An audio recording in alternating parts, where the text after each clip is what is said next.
Hey, et non, coup de cœur ce n'est pas que du MLG sur Rainbow Six Siege. Coup de cœur c'est aussi de temps à autre une vidéo avec ma petite voix en arrière-fond. Et pour celle-ci je me suis pensé sur un artiste outre-Atlantique qui serait selon moi une énorme légende d'ici quelques années. Mais avant de vouloir prédire l'avenir, intéressons-nous d'abord au présent. Parce que actuellement Lil Peep c'est un putain de coup de cœur.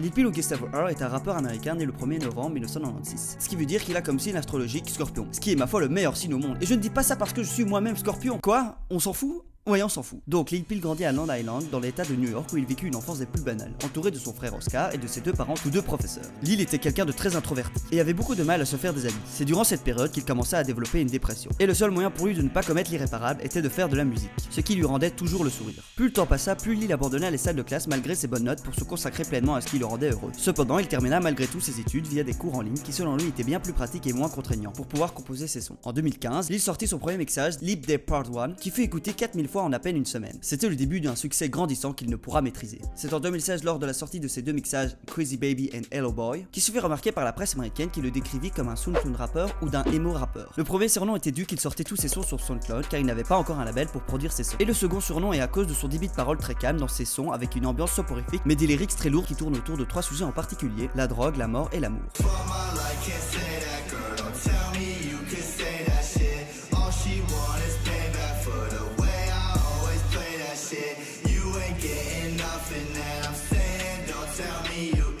Ces sujets ne sont clairement pas choisis au hasard. Lil Peep était un grand consommateur de ces substances illicites qui l'aidait souvent à surmonter les épreuves de la vie, surtout lors de ses dépressions. C'est dans ces périodes-là que Lil ne pouvait pas s'empêcher de penser à sa mort, cependant il a su rebondir en exploitant tout le côté créatif que pouvait lui donner cette dépression. Cela fait un peu bizarre d'aborder un sujet aussi simpliste que l'amour, mais c'est bien l'inverse de ce qu'on croit. Lil Peep parle de l'amour, mais surtout le côté sombre de ce sentiment que tout être humain ressent au moins un jour. Par exemple, le genre de moment où tu te sens prisonnier d'une personne à cause de ce sentiment, et il ou elle en profite, ou pire, voir l'impossibilité de concrétiser une relation. Tout ceci, Lil Peep en parle dans ses musiques à sa façon. C'est en juin 2017 qu'il annonçait sur Instagram la sortie prochaine de son premier album, Come Over When You Are Sober, ainsi qu'une tournée jusqu'en décembre 2017. Malheureusement, Lil Peep n'aura jamais le temps de profiter de son succès grandissant, ainsi de finir cette tournée car il mourut le 15 novembre 2017 d'une overdose de Xanax. Et c'est clairement con, Lil Peep aurait pu devenir le nouveau Kurt Cobain d'une nouvelle génération, car Lil Peep innovait dans sa façon de faire de la musique comme Cobain avait innové dans le rock. Lil Peep lui innove en se réappropriant les différents codes qu'ont le rock et le rap pour les réutiliser à sa façon, ce qui nous donne quelque chose d'aussi grandiose. Quelque chose entre la rythmique que peut avoir le rock en utilisant souvent des accords de guitare comme dans A Few Things,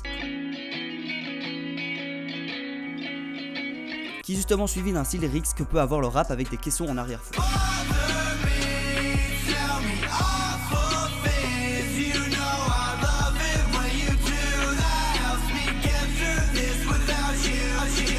Lil Peep mélange deux styles bien connus pour en créer un nouveau, ce qui plaît à une nouvelle génération, voire à une ancienne. Et sa mort prématurée ne peut qu'attrister le monde de la musique qui avait enfin découvert un nouveau prodige. Si ce genre de musique vous intéresse, je ne peux que vous conseiller d'écouter son dernier album, Come Over When You Are Sober, ainsi que le morceau Witchblade qui est vraiment une tuerie auditif. Sur ce, je vous embrasse et que cette année soit la meilleure pour vous.